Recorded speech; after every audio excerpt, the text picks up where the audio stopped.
First of all, I want to correct a couple of mistakes that I made in the last video I did about this particular story. Number one, I kept on saying that the WBA had confirmed that Hughie Fury had pulled out of the Joseph Parker fight. What I meant to say was the WBO. It was late, I was tired, I kept making a mistake, even though strangely I was referring to Joseph Parker correctly as the WBO champion, not WBA champion. So I apologize for that mistake. And number two, the other mistake I made, which wasn't down to me, it was down to a typo in the article I was reading from. And that was, I said the WBO had allowed Joseph Parker to pick his next opponent from the top 50. Again, that was a typo. It is actually the top 15 from the WBO rankings that Joseph Parker can pick from, not the top 50, which does make more sense. Anyway, on screen right now, you can see a graphic of the WBO top 15. I know all but one of the fighters from the top 10. I don't know Tom Schwartz at number 8, the WBO youth champion from Germany.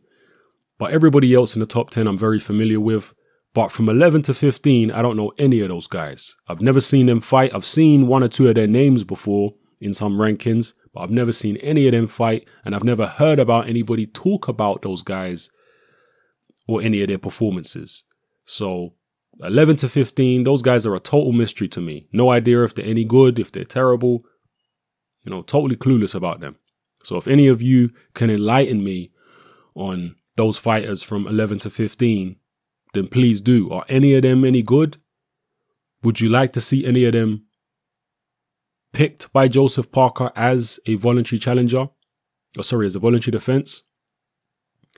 You have to imagine that the less well-known fighters would be more willing to step in and face Joseph Parker at short notice, because some of those guys are looking for opportunities, particularly if they're older guys maybe in their 30s.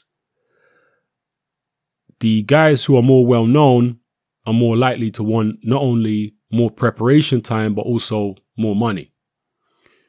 However, you do have a guy in there like Christian Hammer, who is number 2 in the WBO rankings, as you can see there. Would he be willing to fight Joseph Parker on short notice? It's worth at least asking him, because he has been that kind of fighter to take fights on short notice. He took the David Price fight on fairly short notice to get the opportunity. But now that he's in the number 2 spot, he might get elevated to the number 1 spot. He might get elevated to mandatory challenger, in which case there'd be no reason for him to take a Joseph Parker fight at short notice if Parker still decides to go ahead with that particular date that he was intended on fighting Hughie Fury on. He might not go with that date. He might push it back, and that will allow a Christian Hammer or potentially somebody in the top 10 adequate preparation time. But more than likely, probably on the advice of his team, his management, his promotion, the promotional company he's with, Duco, more than likely they'll pick one of the guys who we're not particularly familiar with. Maybe somebody from 11 to 15, maybe this Tom Schwartz character, who knows.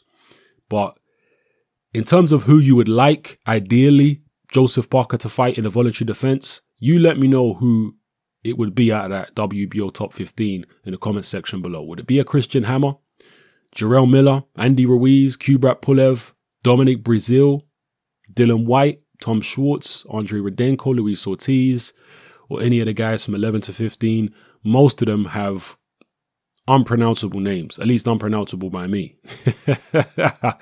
I went through those names and I'm struggling to pronounce most of them. Andre Fedosov, I can just about pronounce. Ajit Kabayel, maybe number 12. 13, so it just gets more difficult here. Kyotaro Fujimoto. Kyotaro Fujimoto, that's number 13. I'm sure I'm butchering that. 14 is Razvan Kojanu. And 15, Zile Zhang. Is that how you pronounce it? I don't know. So let me know what you think about everything I talked about in this video. Team Parker, predictably, do not believe that Hughie Fury is really injured. They've come out and flat out said it. We don't believe he's injured. We believe they didn't really want the fight in the first place for whatever reason. Make it at what you will. And let me know how you feel in the comment section. It's happening. I'm out.